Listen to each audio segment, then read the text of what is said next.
What's up, everybody?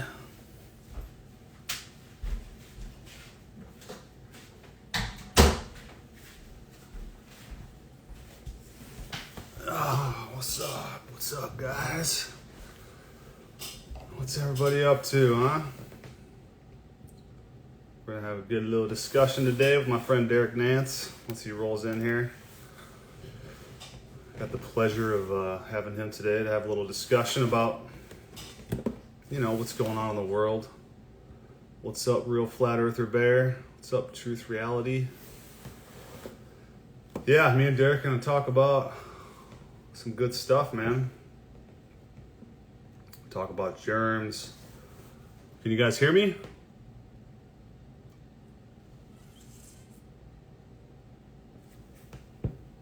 Can you guys hear me?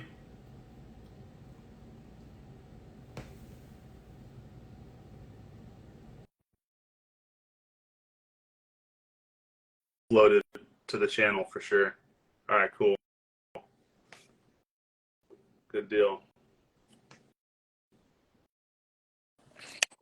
Derek, Hey, what's up, man? trying to get situated, man. I'm here. All right.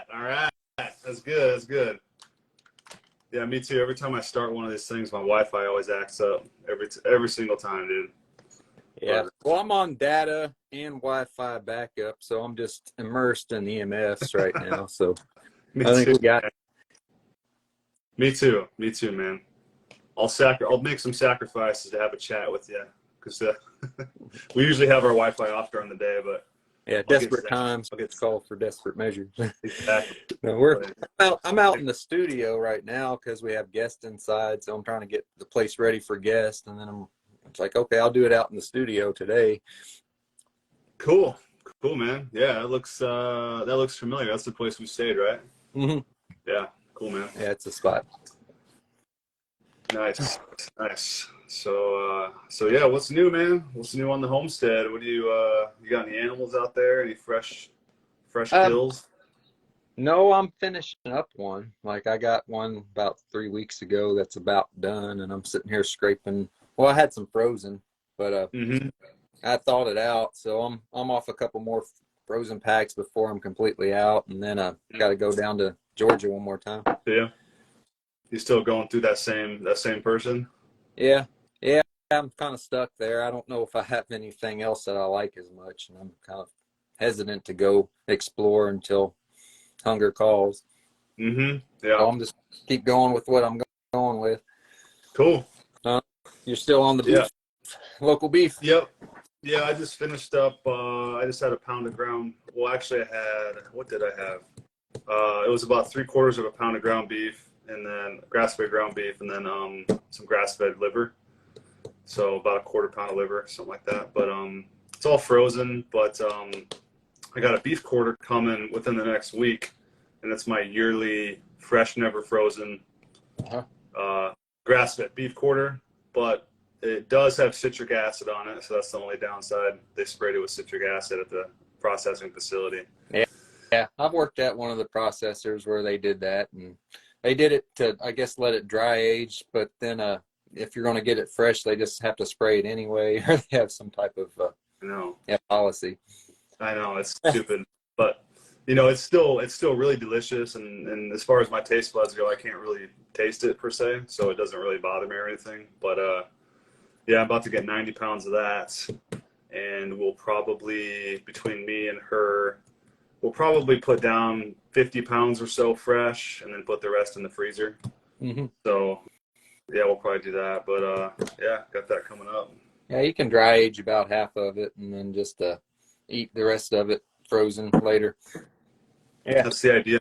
And we found a local organic grass-fed farm here that does not use citric acid, which is really cool. So I'm trying to work out deals with them where I can get everything fresh from them.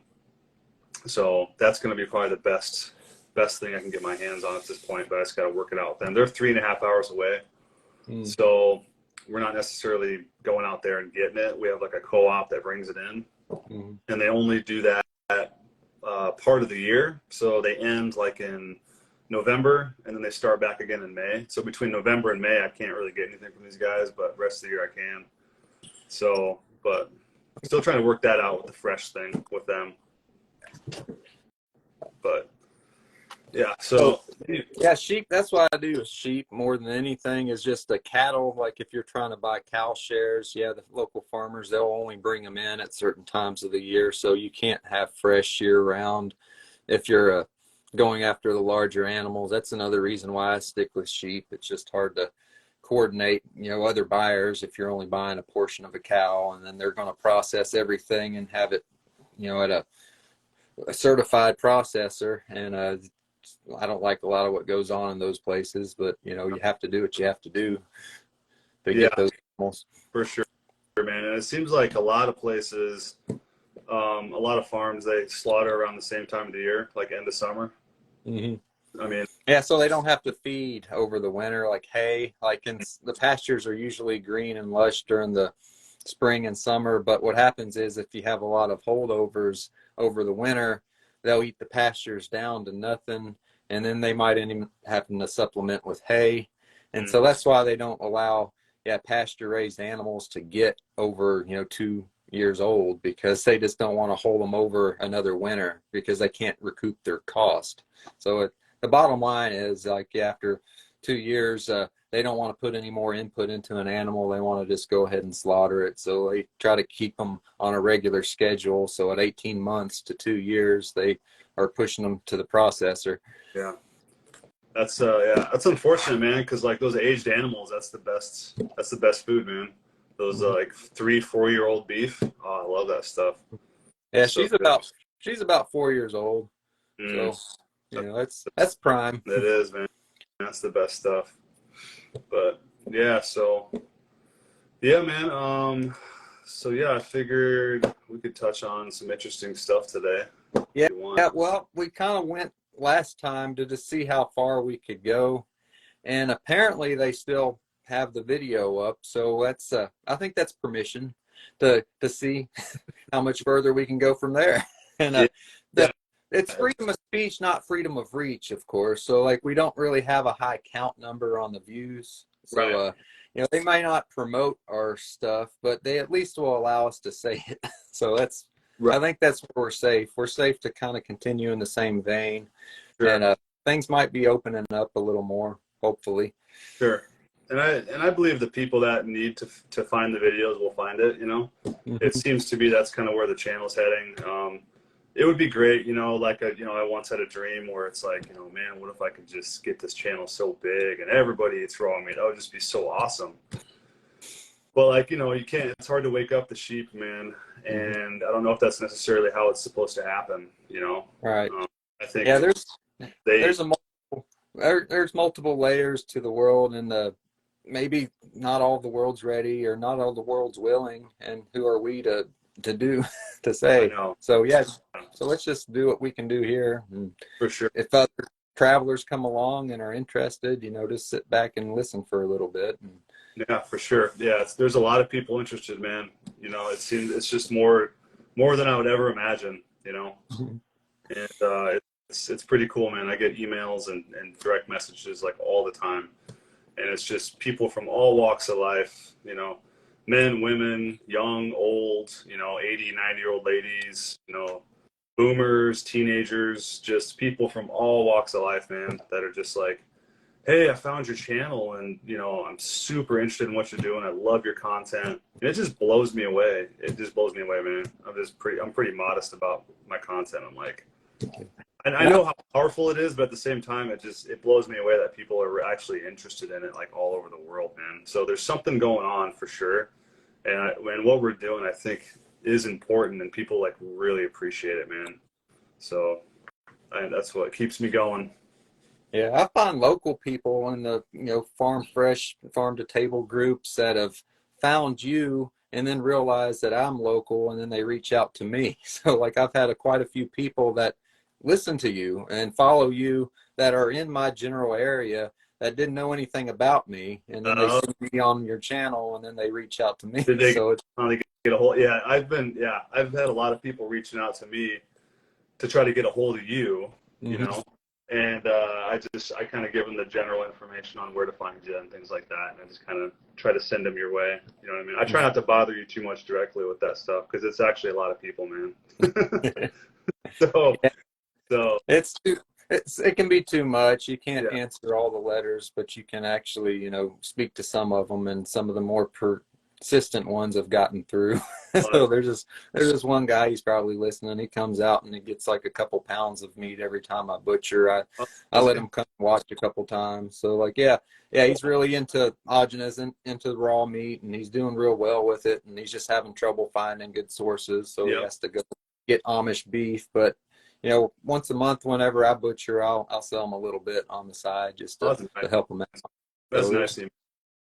Yeah, I'm pretty sure I know who that is, and I think I definitely sent him your way. But I tell a lot of people, I'm like, I've had a few people ask me, where you're getting your food from and stuff like that, and I'm like, there's no way we're gonna reveal that information. That's some top secret. But reveal your sources and methods. I know, man. And I learned that lesson on here because I tend to just be very helpful and almost like naive to a point when it comes to socializing with people. And, I want to tell people, especially from around here, where I get my stuff from, hey, I found this really good connection, blah, blah.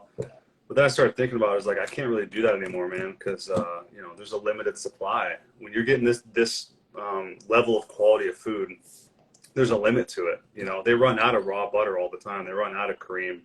They run out of meat even sometimes. So with the reach that my channel has, it's like I can't be just throwing my sources out there. But I give people all the tools they need to go find where I found mine. And it's like, I'm not going to tell you where I get it, but I'll tell you where I found or how I found it. So, There's mail order places when I started where you could get really good quality stuff, and then it like hit real big and everybody was talking about it, and I think it just outgrew their supply capacity, so they started outsourcing to other places, and then after a year or so it wasn't as good.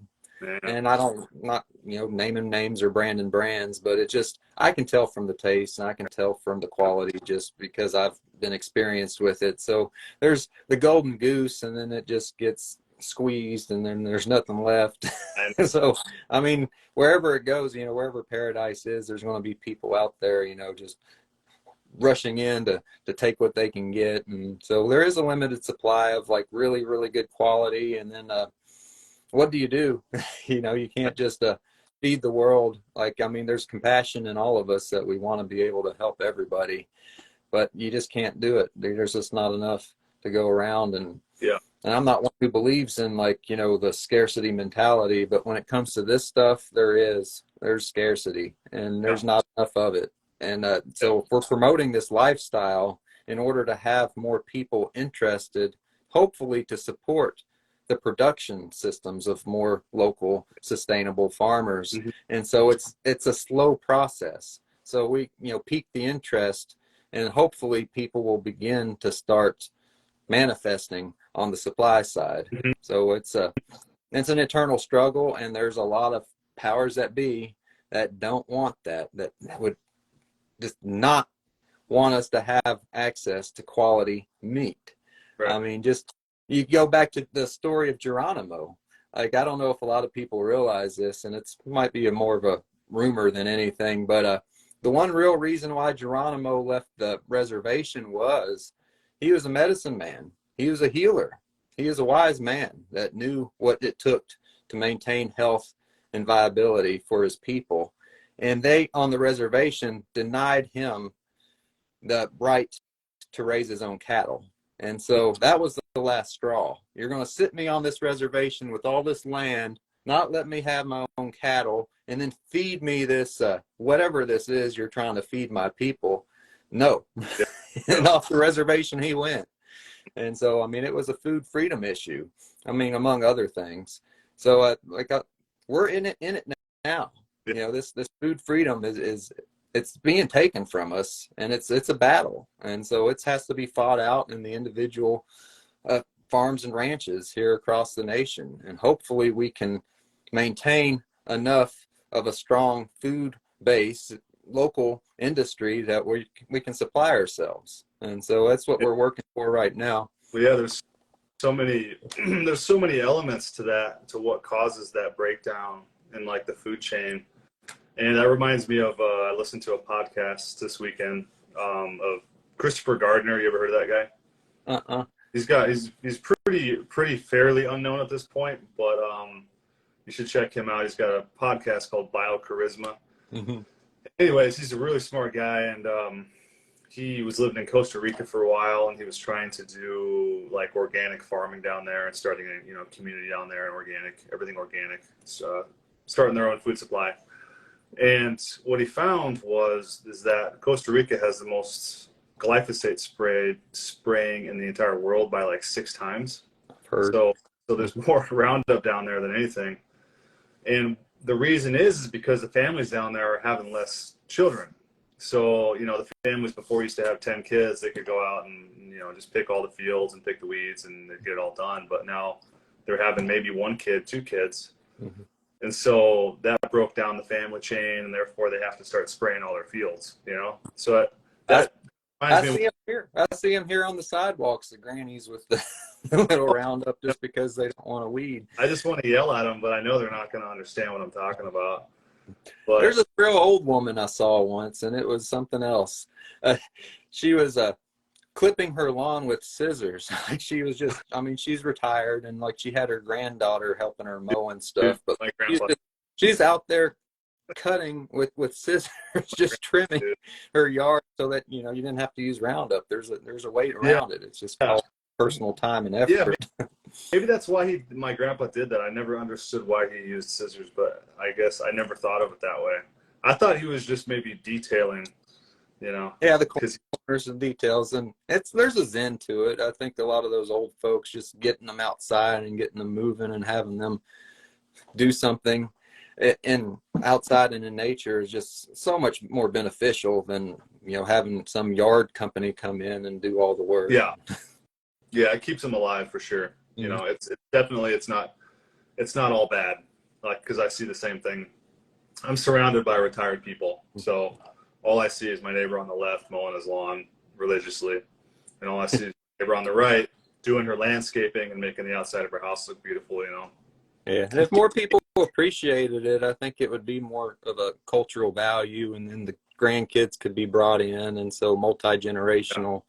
That's what we try to do, with our family, just have the kids help out from an early age, and that way they have a certain set of values instilled early on. But they don't have gardens, It's like they're landscaping their lawns and they're cutting their grass, but they're not growing anything. And it's just being in the world that I am, trying to live natural living inside of a city per se.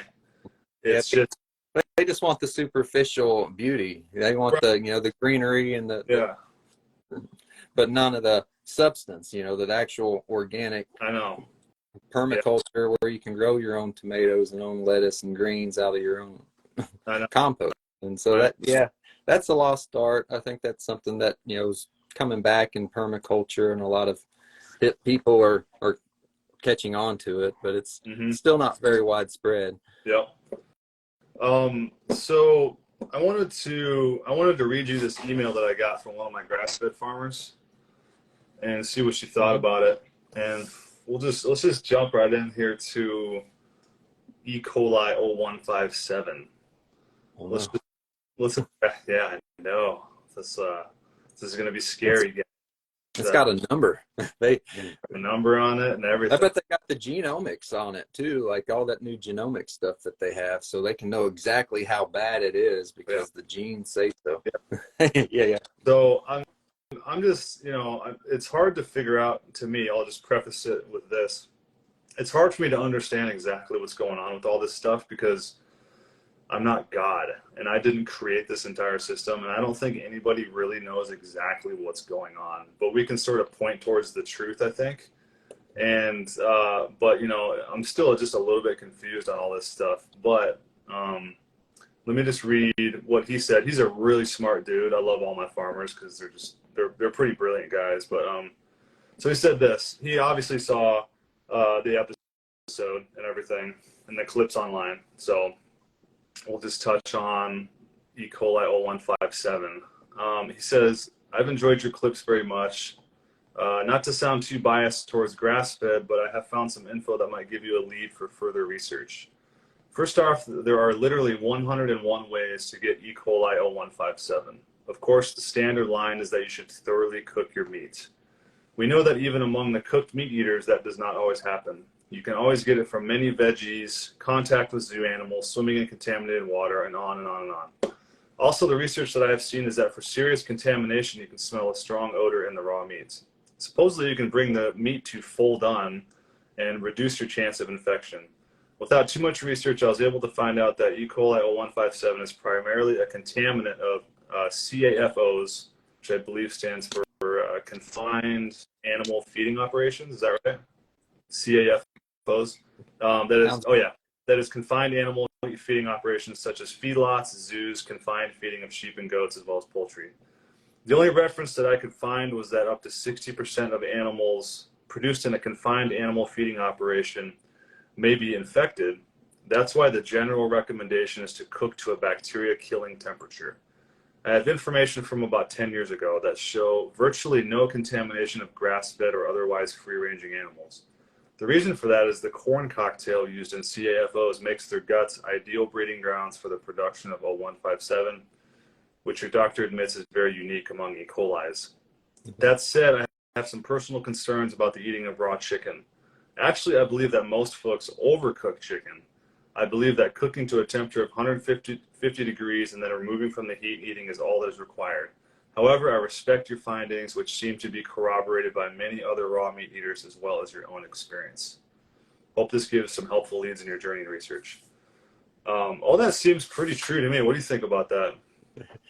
Well, the idea that the bacteria is the be-all, end-all, and I don't think it is. When it comes to these confined feeding operations where they're pumping them full of corn, maybe the mutant bacteria is a part of the evolutionary process. It's the detox modem. And so when you have all this GMO corn and they're living in their own biological waste, and I've driven down the highways, going across Texas, and some of these feedlot farms, you can just smell a mile away. It smells like putrid death, like not a good way. And so you can imagine animals that have to live their entire life in this and breathe it in and eat it in and live on top of each other's filth. And what type of constituency are the components of their tissues? And then the E. coli might be part of the process of detoxification where the body is completely inundated. And so the bacteria comes in and starts feeding off a degenerative tissue, just like Agnes talked about. I mean, it's very intuitive. Yeah. And the fact that all this stuff, all these different variations of E. coli, we have and we're exposed to on a daily basis, and yet they don't promulgate disease. And so we have the seed stocks for salmonella, E. coli, botulism in the guts of healthy people. You can find it anywhere, and you just look far enough, you'll find that they're in their proportion in so-called safe levels. They're not causing any harm, and actually, if you look further into it, they're developing. They form the basis for our gut biome, and they produce precursors to neurotransmitters and the precursors to some of the steroid compounds in our body that help actually maintain health and vitality. And so the idea that these things are dangerous, no, it's only dangerous in an environment in which you're already inundated and your immune system's been completely wiped out. And there's 10,000 other factors that are responsible for what they call an overgrowth, which I don't believe is an overgrowth. I believe that it's nature doing what it has to do to balance the spreadsheet. And when you're living in your own filth and you're not abiding by natural law, then these bacteria are the mercenaries of Mother Earth, and they are there to dissolve you back into the organic compost pile so that we can start again. And that's a hard fact of life. And people don't want to accept it. So what do we do when our animals are getting sick and our people are getting sick? Well, it's this bacteria that's symptomatic of it. And so, like, if we can just stop the symptom, if we could just suppress that symptom, I know we'll burn the meat. We'll burn the demons out, Right. with the ancient saints. They'll just burn out the heresy. And so the idea that you can burn out the E. coli, and maybe you can burn out that bacterial detox mechanism to make that meat palatable to where your body doesn't instantly revulse. And what you do is you end up inundating your own body with those toxins more slowly. Instead of having that immediate reaction of vomiting and diarrhea and get this demon out of me, when you cook it, you make it more palatable, you make it less reactive so that your gut biome doesn't reject it immediately. And so what you do is you start absorbing those metabolic wastes and that toxic flesh that led to the growth of the toxic bacteria to begin with.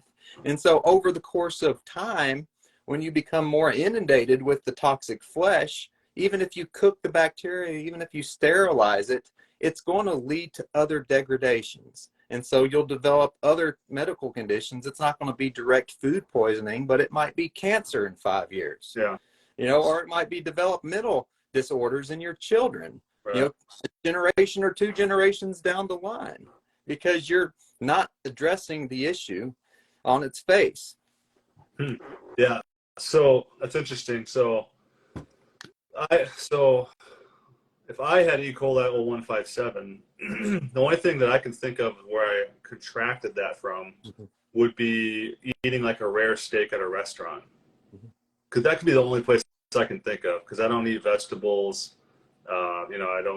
I do swim in like the river and stuff, so maybe that's it. But, and so I didn't get sick from it though, right? Yeah. And I didn't get sick because I generally don't take in any sort of toxic food outside of visiting a restaurant maybe once a month to get like a rare steak. So therefore the E. coli had nothing to detoxify, and it probably just either naturally died off or maybe it's still there. Or it seeds itself, it stays dormant. And so, yeah, you don't reach that critical mass in which it initiates a full-blown detox, but Right. it seeds itself in the gut biome, and it's dormant, more or less. And it's surrounded by a biofilm with other organisms that keep it in check and balance. So it's more of like an upgrade to a certain extent, right? Because it's there, it's adapted itself, it's mutated to dissolve off this new sort of like corn-fed goo or whatever that's being produced in these, right? It's absolutely essential. Yeah. The fact of the matter is that these so-called superbugs are mutating and they're evolving, and they're doing it at an exponential rate, and our physical being can't quite keep up with it, and it causes those reactions that you call sickness or food poisoning, but it's actually part of the mutagenic process. And some people are so immune suppressed and so overly toxic that they can't handle it, and they get deathly ill and they get sick, and some of them die.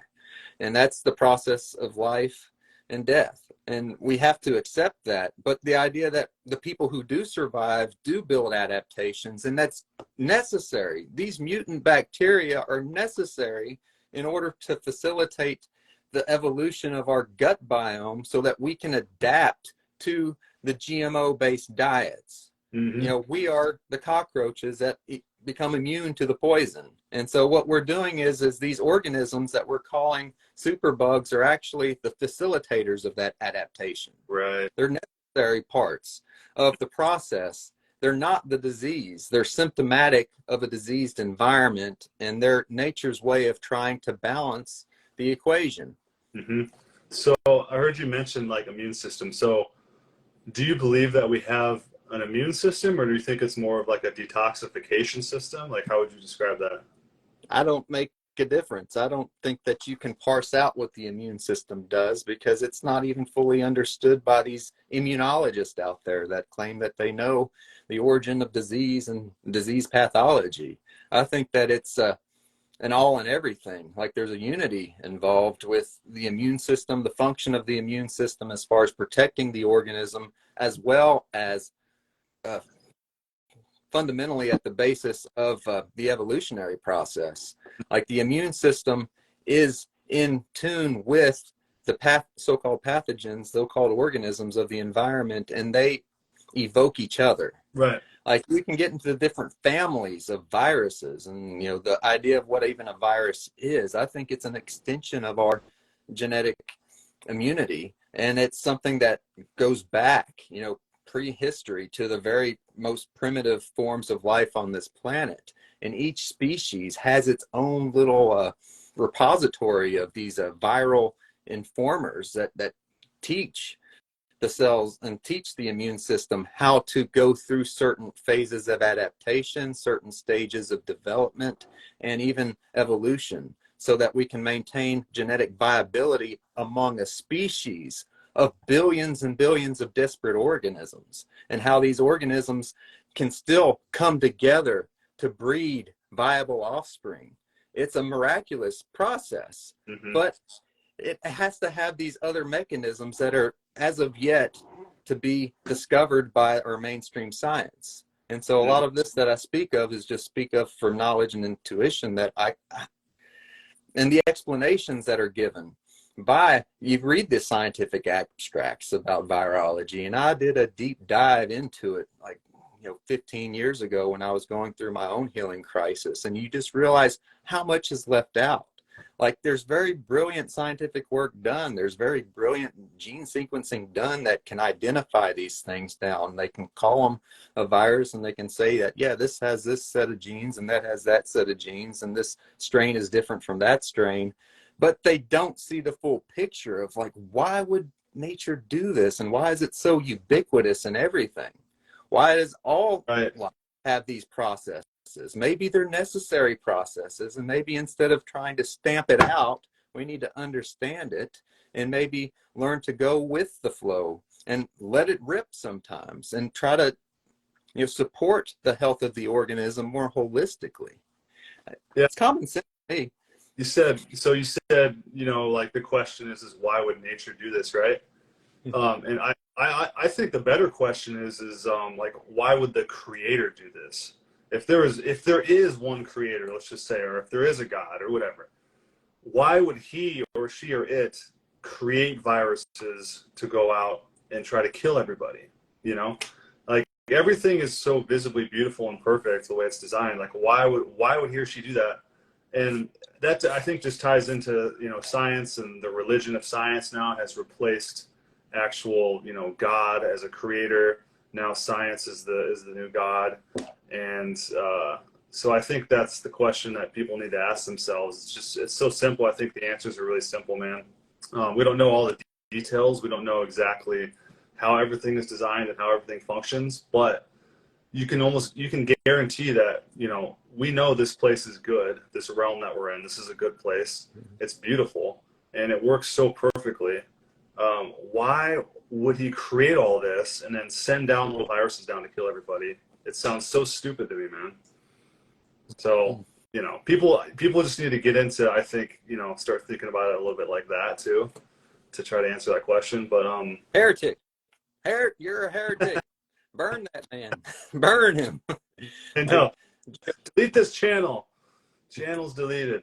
I mean, this is the modern day equivalent of book burning, or the burning of the Giananda Bruno, who said that infinite worlds, infinite heavens. The first man to recognize that the universe was infinite, that the stars in the sky were suns of other worlds.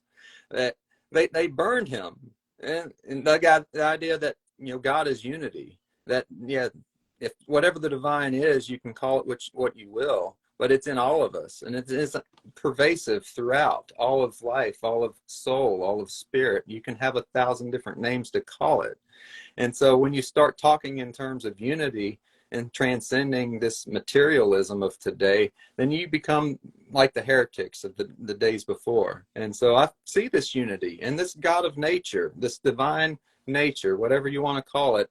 It's doing something magnificent, and it has this wonderful ability to create.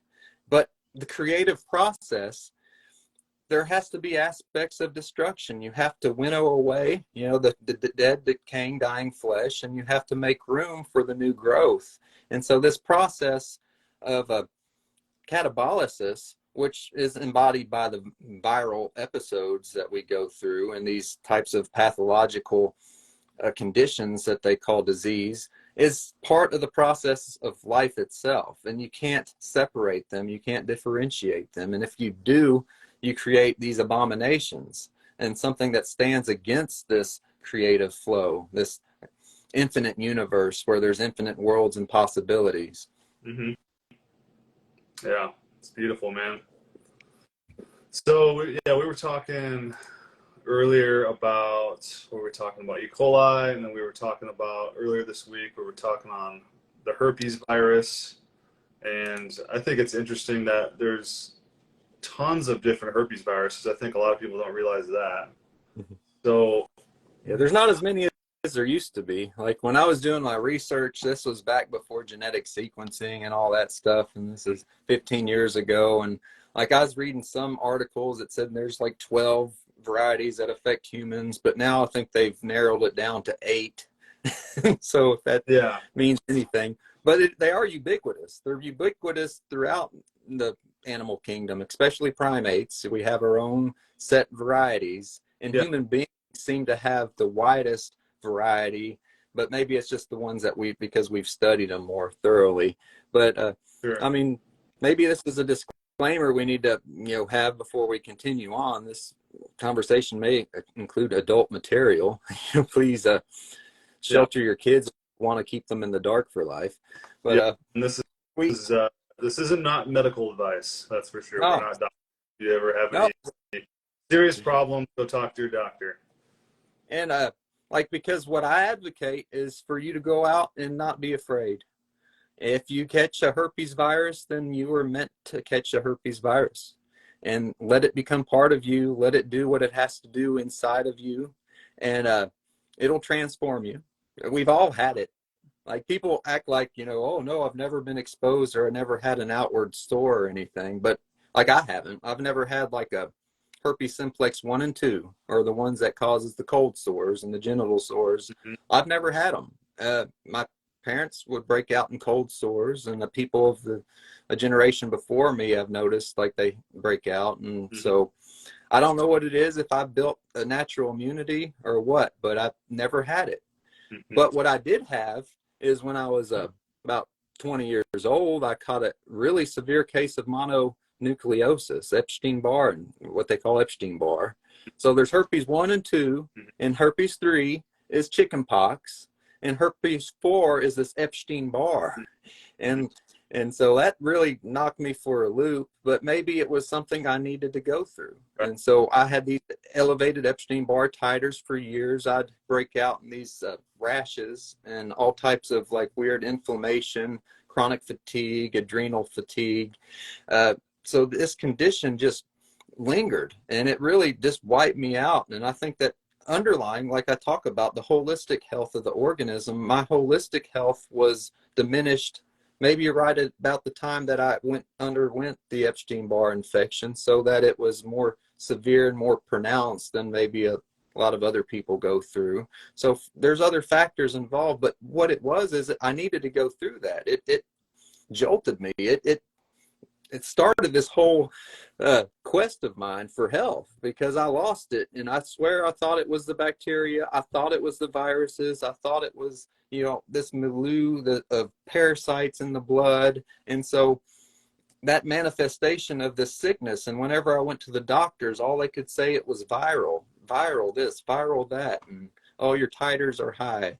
And I'd have lymph nodes swollen on me, and they're like, yeah, it's probably viral. And so it instilled upon me like a quest, like, what is this thing they call virus that's so powerful yet so mysterious?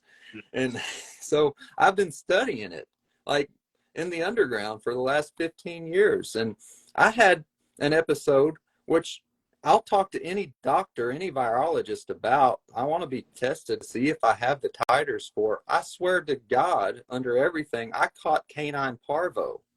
And they say it's not transmissible to humans. Are you familiar with parvo virus in dogs?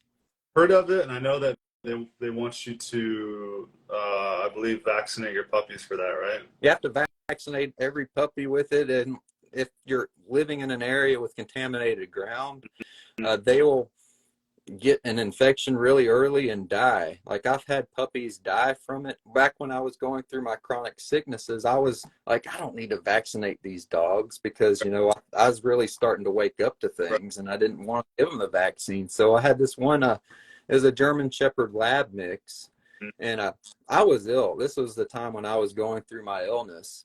And I just recovered from like viral meningitis like a few months earlier, and we're going into a winter and everything was really stark. And then my dog, my little puppy I get for my kids, gets sick with parvo. I think it's about 4 months old. And I'm on the floor with this dog throwing up on me, pushing like a Pedialyte down its throat so it doesn't die of dehydration, just covered in this dog vomit while I was going through my own immune challenges. And so somehow, some way I get inoculated with this stuff. And it's horrible. Like I was sick for 10 days. I couldn't eat. I was having these bowel spasms. I was throwing up foam and I had heart palpitations. And I was just so sick.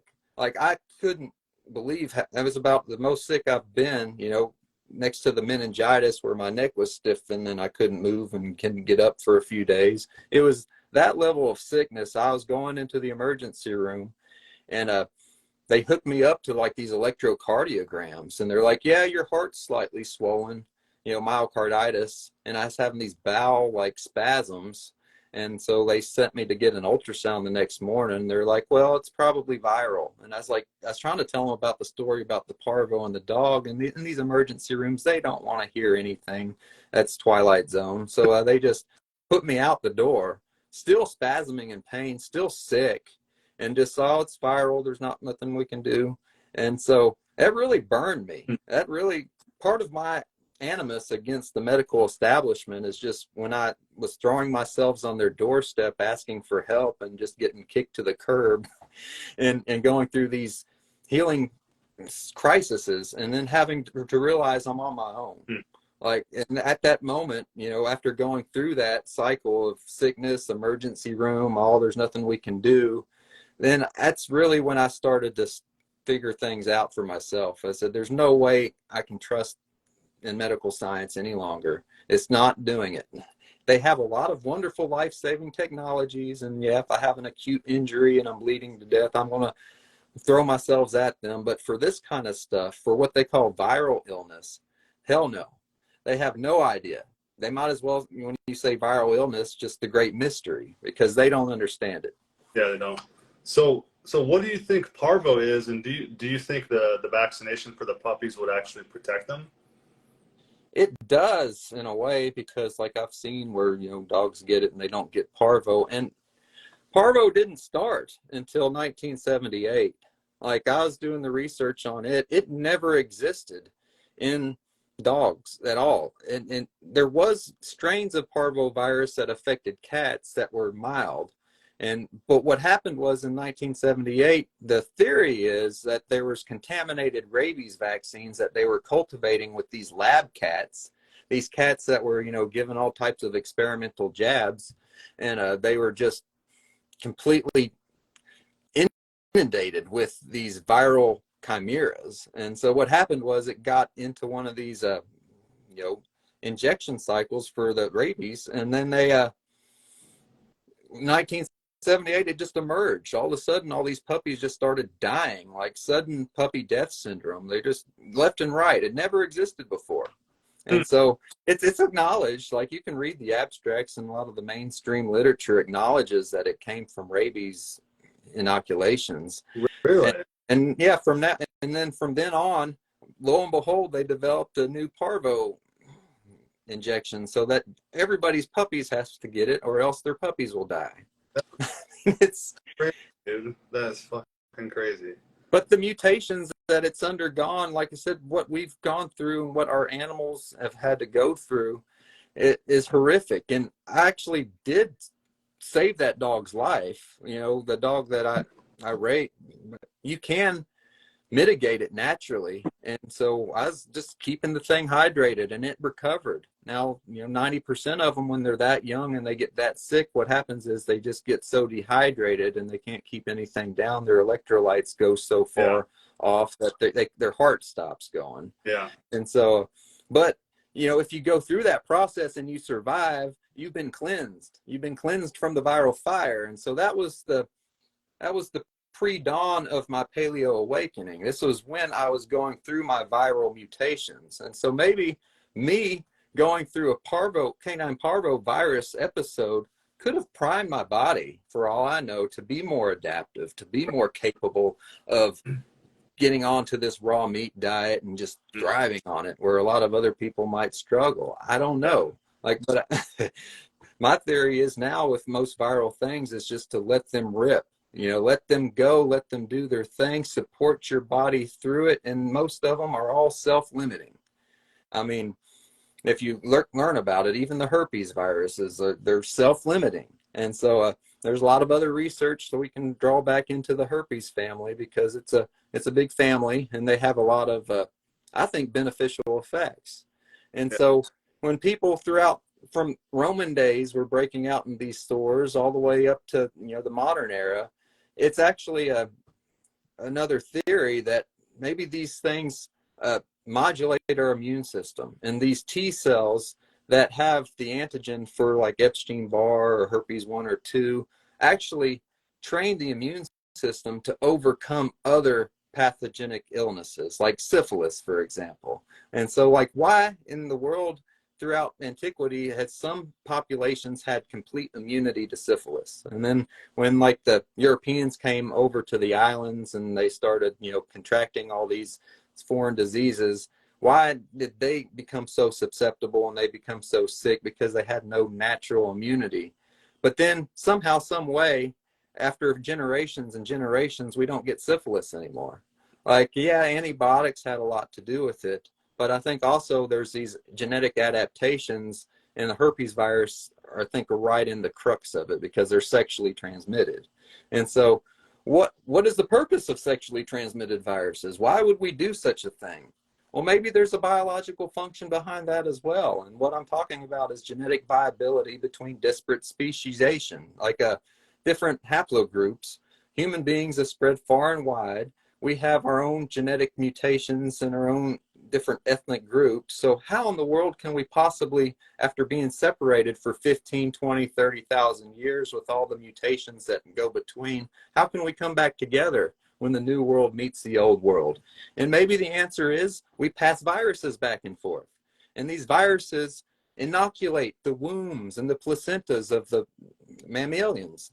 And that's one reason why mammals are the dominant species, because we have this womb, this placenta that integrates what they call retroviruses, viruses that they don't know what they do, but they do insert themselves into our genetic code, and they affect the genetic evolution of our beings. They're a main component of our genetic material, they say, is these retroviruses. And I believe that they're a part of the sexual selection process. When you select mates, when you have different mating pairs and they inoculate each other with each other's viruses, and then they carry that on and they pass it on to their offspring, and then it creates this perfect soup of evolution, natural selection, the different traits, and then through sexual selection we select maybe more optimal types of people. And so it's a process, but it's so large and it's on such a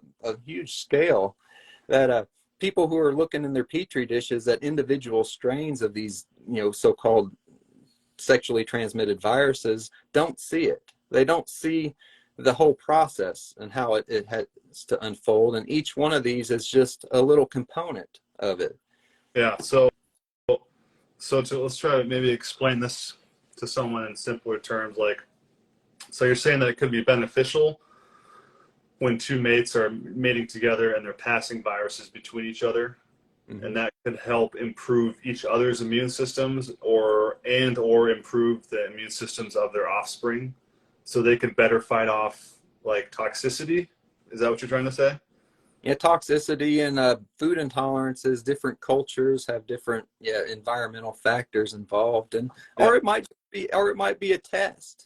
I mean, think of these two organisms that are merging with each other that have different mutations, and then each one vying for the opportunity to express itself. And so maybe there is a little bit of a biological war going on, and a war between the sexes, where, I'll take my viruses against your viruses and see who's viable at the end of it, who survives. And then maybe when there's outside invading groups, insular groups develop certain pathogens that might knock out the outsiders. Maybe it's some type of biological defense mechanisms. There's other theories. Like I'm saying, I'm postulating theories that I just don't see being discussed in the halls of academia. No. And so, like, even things like smallpox, where, it's very clear that, in a lot of native indigenous populations, when the settlers came, were affected greatly by the smallpox. But does that mean that it's because of the pathogenicity of the disease, or maybe it's a genetic colonization of one haplogroup over another, testing it, and then the ones that just can't survive, can't adapt, die out? Wow. I mean, that's genocide. I mean, that's what but nature does it. My hands are clean. I'm not advocating for it. I'm just saying that this is what nature does. Mm-hmm. And we have to come to terms with that. And maybe there's a reason why those native populations were so susceptible and so weak. If you think about the genetic isolation that they were under, like if you believe in the, Bering Land Strait, and like just a few wandering groups got over to the Americas, and they basically became the gene pool for the Native Americans and the South Americans, then that's a very limited gene pool. And they were very insular for many thousands and thousands of years, and they were just not exposed to the wide variety and veracity that the Europeans that were living in their toxic cities in the age of iron, when they were all being pollutant and living off of the grains and learning to adapt and to evolve to all this. So smallpox was one of these vectors, I think, that Europeans and people in that hemisphere evolved in order to deal with the toxicity, in order to evolve and adapt to the Iron Age. And so when we brought that over and just dropped it on the natives, it was like an atomic bomb, a biological weapon. And their genetics were just so frail, so fragile, and not all of them succumbed. And they found that the majority of the ones that were actually sickened were the more agrarians, the ones that were living in their settled lives, living off of corn and maize and grains, and maybe not having as optimal hunting. I mean, this is another theory. And it's something that we can't really prove one way or another, but the Comanches, the Big Plains Indians, the ones that were hunting the buffalo, that were just free ranging, seemed to be more immune. And so maybe it was something else in the environment that made people more susceptible. And then on the inverse, the settlers from Europe brought back the syphilis to, went to the old world. And so I got really into some of this stuff back when I was reading, because I was a hypochondriac. I was reading about all these diseases and stuff, and I was like, oh yeah, I had all these things. Maybe I have a spirochete or two crawling around there. Bro. We've all been. I thought I had AIDS at one point. and maybe you did. Maybe it's just a different type of AIDS. AIDS is a different story. About that too, but that'll be my next question. But I was going to say, you just made me think of a really interesting question. That would be, I would like to know, the statistics might actually be out there, but if the rate of sexual transmitted disease is higher amongst interracial couples versus non-interracial, based on what you're talking about with, two different groups of people mating together, trading viruses, maybe viruses are trying to conquer each other or whatever, Yeah, fifth generational warfare going on the inside. I can picture it. Like now it's not scientific. It's not nothing that you can write a paper on, but it's a hypothesis. Mm-hmm. And so when you read about some of these historical books, I read one called The Pox, and it was about how people like Christopher Columbus, was out there pillaging amongst the Caribbean and picked up who knows what. And people like Abraham Lincoln, they said, had syphilis. Adolf Hitler had syphilis, Oscar Wilde. They said all these historical people and some of their sicknesses and madnesses may have been attributed to this gift from the New World. And but take it in context, because when you start looking at individuals, especially people like the Mustache Man, he was in the trenches of World War I, and they were giving him all sorts of injections, and he is exposed to biological warfare. He was treated with the mercury. And then the story was that he was infected with syphilis by a Jewish prostitute. I mean, take that for what it is. And so, and then that explains a lot of the madness that was going on in those days. But that's a story for another tale. Yeah, someone, my buddy Larson here asked, why was South America not as affected, though? I think we're talking about smallpox there. Uh-huh. Because they had a more... well, my theory would be is just that they've already gone through the die-out process, because the Mayan, culture just died out. Like, what happened? Like, they were living in basically the equivalent of mega cities. They were forging metals. They were depleting their soils, and they're probably creating that type of cesspool that you find in confined feeding operations, because that's basically how they lived in those cities. They used the compost off of their own waste to grow their crops, and then they cycled in, but they also were forging metals. And so there's a lot of pollution. And so maybe these types of bacteria and viruses already inoculated the population, whoever was left after the civilization fell. And then when the Aztecs, got a hold of it again, they fell again with the smallpox. And so whoever survived after that probably had a little, some type of robust immunity. And then they interbred with the Spaniards. And so the cross immunization happened. And so this colonization, like, just think about different organisms in a petri dish. Well, human beings and their mass movements probably work in the same way. Eventually, the organisms find some type of symbiosis. And so maybe that's an explanation for it. Yeah. So isn't there theories, though, that smallpox was caused by the actual, shot itself? Or that's a Spanish flu. That's a Spanish flu. Yeah, right? That's my theory on the Spanish flu. Okay. That wasn't a flu. That was an operation. It was military. Okay, yeah. But I was getting those. But you go into the history of the inoculation, you have to start with smallpox, because that's where they decided they could find these scabs of the people who had cowpox, or they had even smallpox. They take the scabs and then they make a cut on your skin and put the scabs under your skin. That's brutal, and they were forcing it. In early America, colonial America, they've scrubbed it from our history books. You won't read about it, but in the 1760s in Boston, there was a number of smallpox outbreaks. And the British were forcing inoculations upon the people. In order for people to come in and out of Boston, they had to show their mark where they've been inoculated. And while they were doing that, while they were showing their vaccine passports, they were basically shook down by the troops. Do you got any guns? You got any money, like gold, guns, money? Or are you using this illegal colonial script? And so that harassment went on for like a decade or so before the Boston Tea Party ever happened. And so they were put under medical lockdowns in early colonial America because of smallpox outbreaks. And so, history repeats. It's fascinating how it does. And it's also fascinating how well that it's covered, how well a lot of this stuff just gets forgotten, to the ash bin. Yeah, someone just said Indian Vaccination Act. Was that a real thing?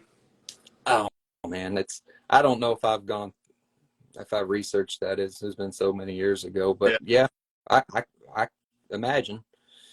Yeah, that's brutal. And these people don't need it. Does anybody need any of this? Yeah. Come on now, let's talk reality. Do we need it?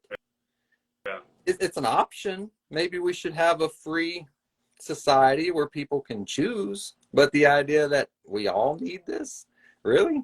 I don't believe I was put on this earth and this great majesty all around me just to say that my immune system isn't enough, that I need to be juiced up, or immunological steroids. because I don't believe that. I believe that there's negative impact, and there is. And you can't tell me otherwise, because what are we living through now? Yeah. Yeah, it's insane, man. It's just crazy how backwards all this stuff is, and people say, if you're not a doctor, like, who are you to question the medical system? Like, the problem really starts there, you know?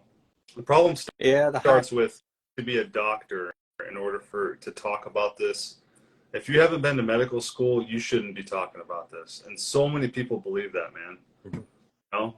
They just think we're fools. You and I are two fools just chatting it up on Instagram, you know?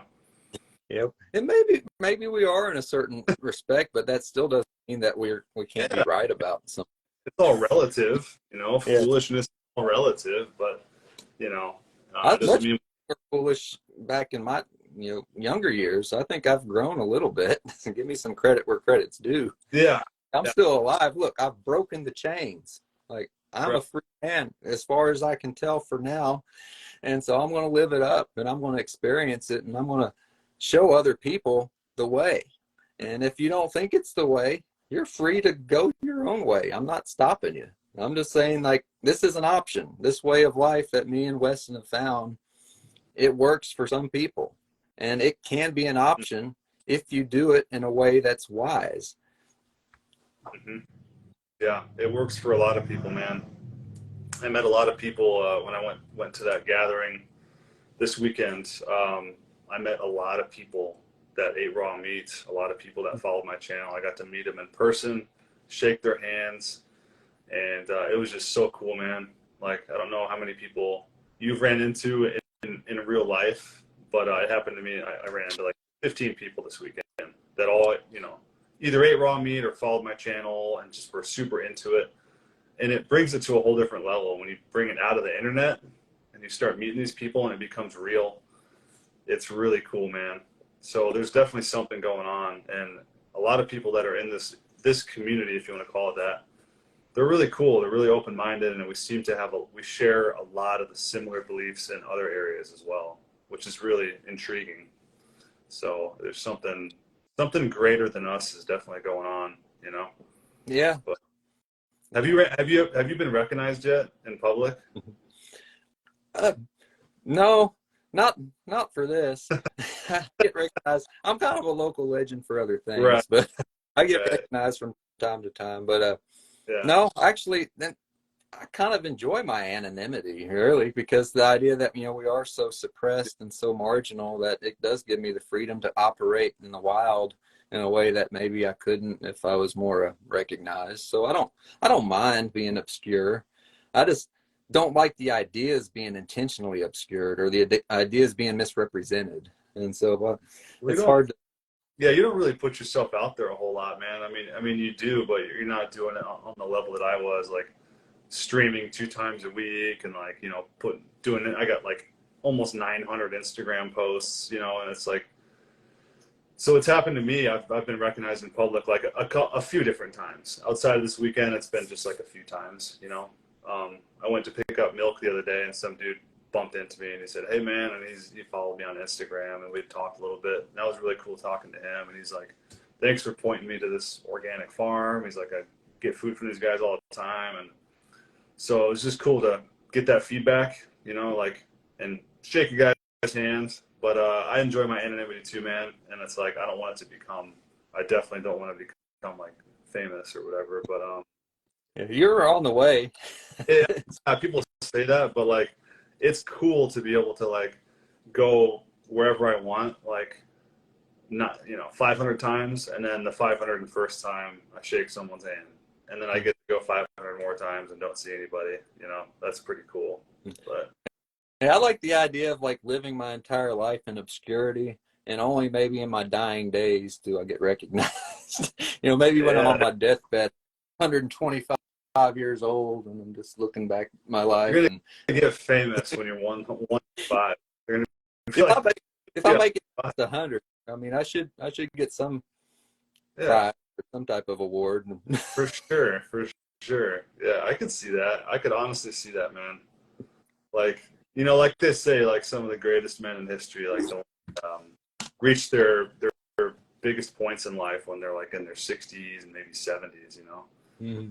So, you know, I can see that.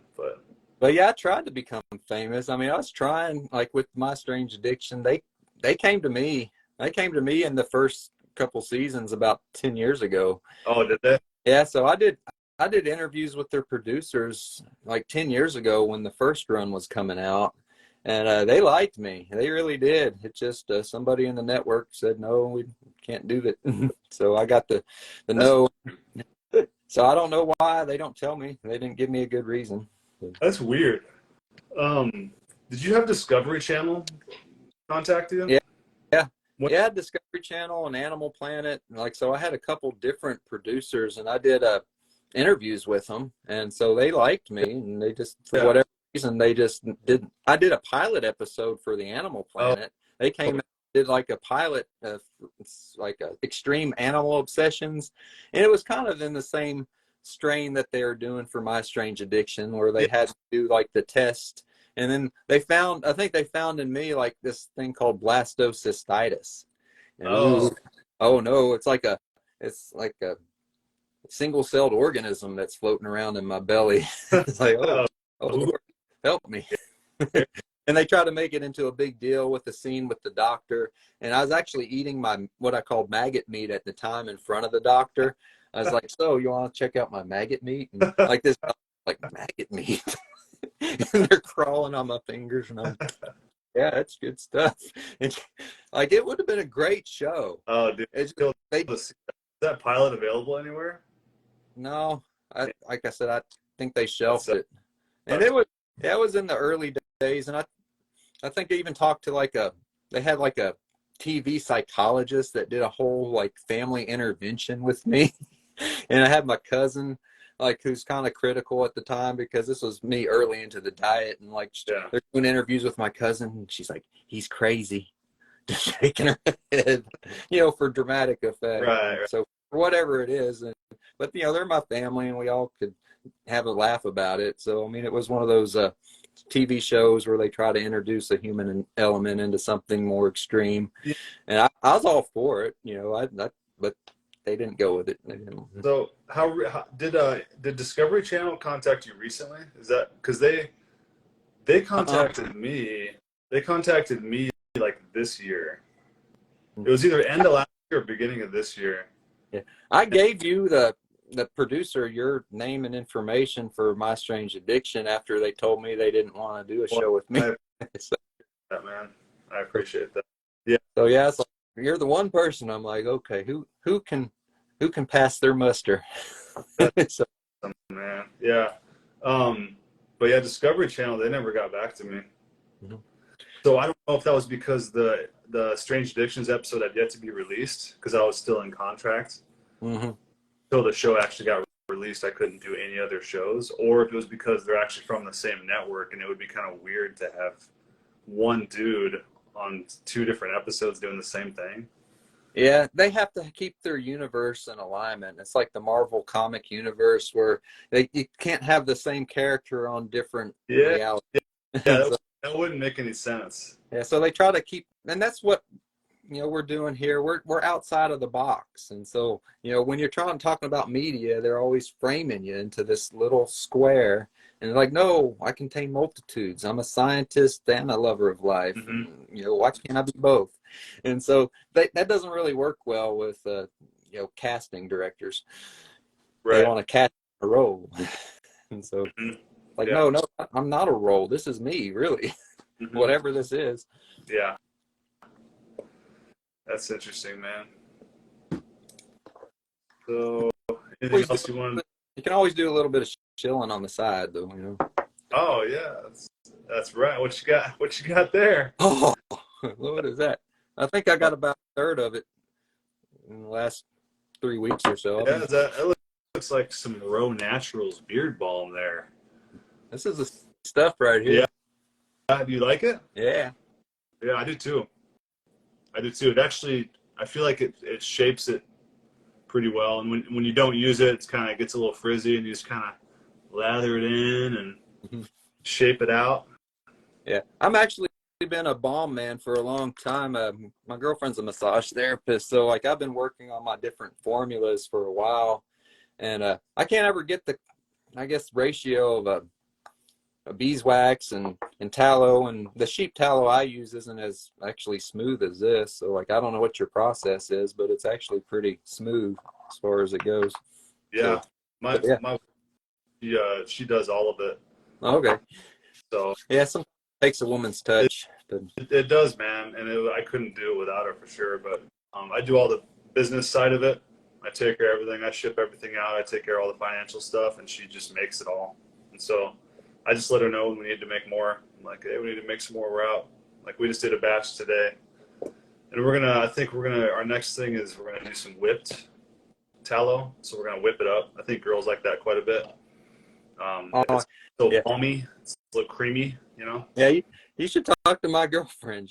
She was just getting into that. Like this last year, what you do is you let it chill a little bit, and then you whip it, you let it chill, and then it turns into this cream, and that's her massage oil.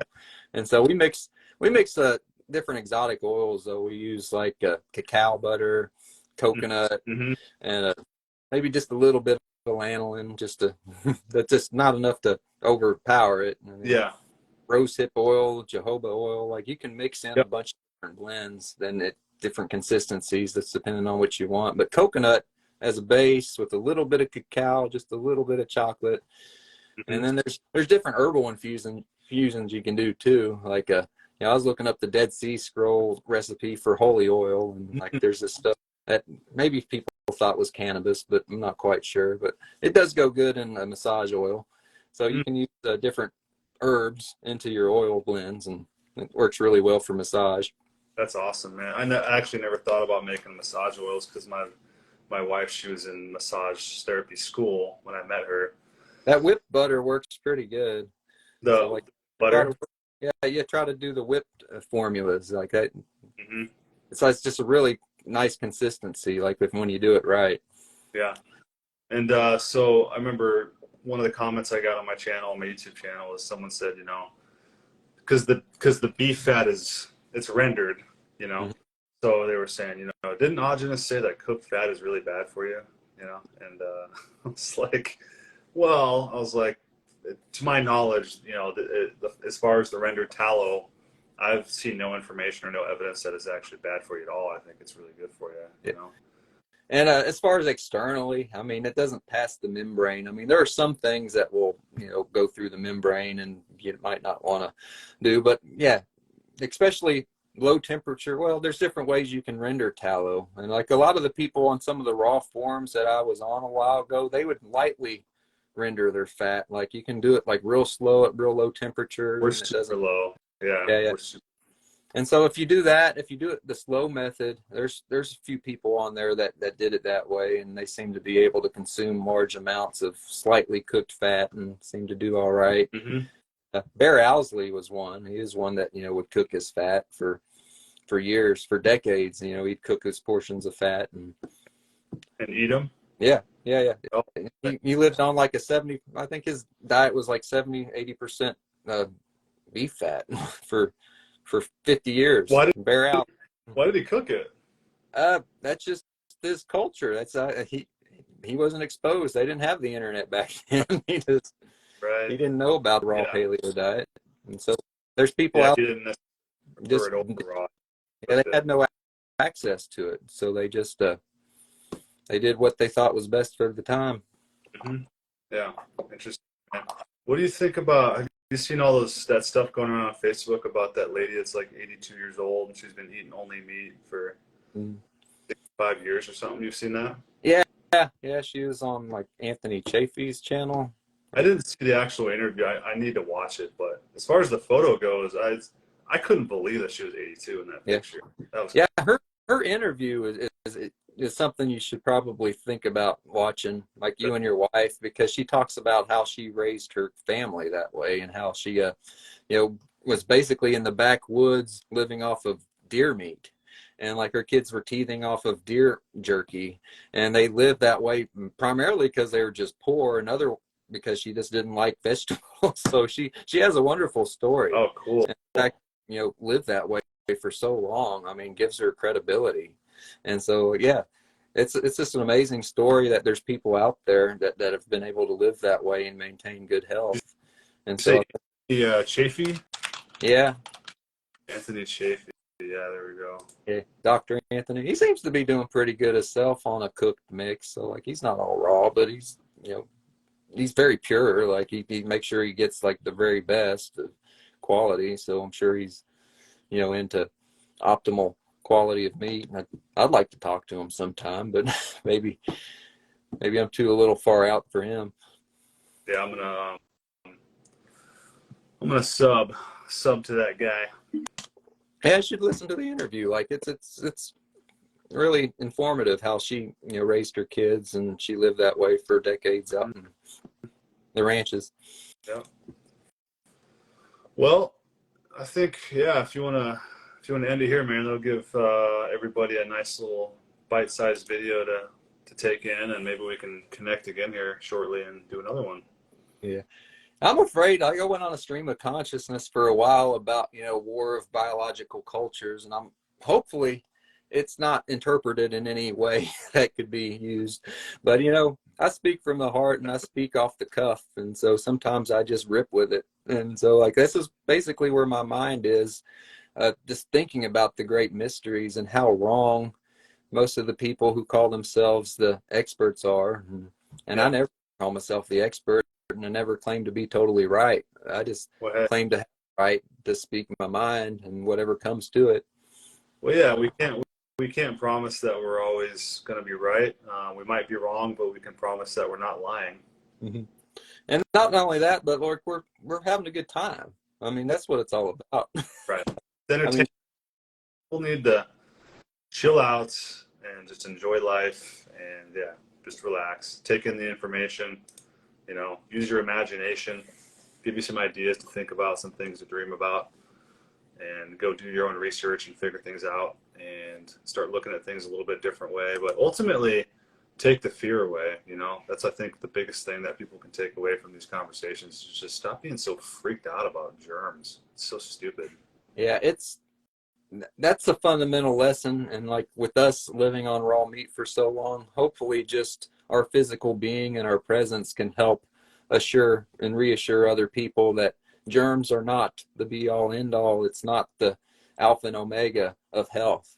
And if anything, we don't have enough, and we need to get more germs and a wider variety of wonderful mutagenic germs that will help inoculate us and help us evolve past whatever challenges lay before us, because this is just a phase and we're entering into new challenges every day. Mm-hmm. And so our health will be challenged through the course of our life. And I think that if you have a more diverse and robust microbiome and you eat your foods in the raw, unadulterated form, it'll help program your instinct to be able to thrive no matter what curveball the world throws at you. And then you don't have to live in fear. You can just, I got this. Whatever happens, I got this. Mm-hmm. And you can live on faith. And that's a powerful message that I think a lot of people need to hear.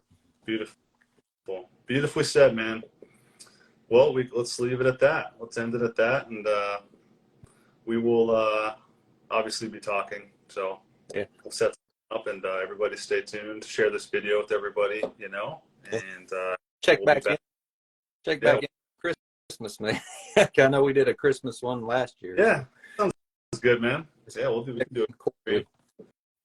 All right, buddy. Well, I appreciate everything. Appreciate the conversation, and wish you the best, man. All right. You too. All right, buddy. Later on. Later. Bye.